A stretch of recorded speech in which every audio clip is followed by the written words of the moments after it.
Johnson. Thou hast commanded us to keep thy precepts diligently.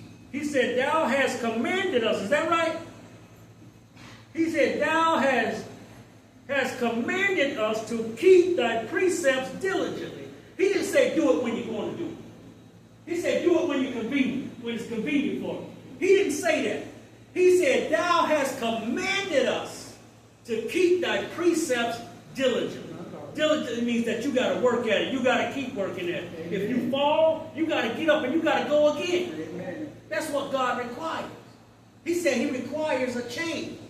Not half-heartedly, not a little bit sometimes, just when you feel like it. He said diligently. Amen. You got to diligently seek him because you're looking for that blessing. Amen. You got to diligently seek him, not only because he's good, but because it's the right thing to do. What do you mean it's the right thing to do? God has created everything that's here. He's created each and every one of us. And knowing that he created us, he knew how he intended for us to live. And anything outside of the will of God is not his will. It's not the way that he intended for us to live. We say, well, God knows all things.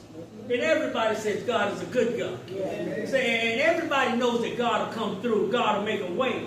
And knowing how good God is and knowing that he'll always make a way, you got to be appreciative of what he's done. You got to be appreciative of the price that he paid.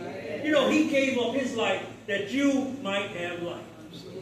What do you mean you might have life? I got life right now. Hallelujah. But he said he came that you might have life and have it more abundantly.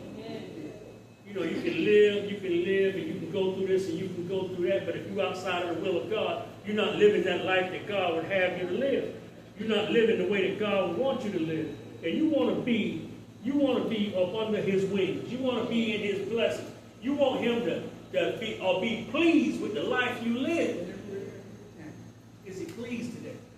Only you can answer that question. But God is a good God. And he's worthy of all the praise. We're talking about doing it God's way. And doing it God's way is very sure not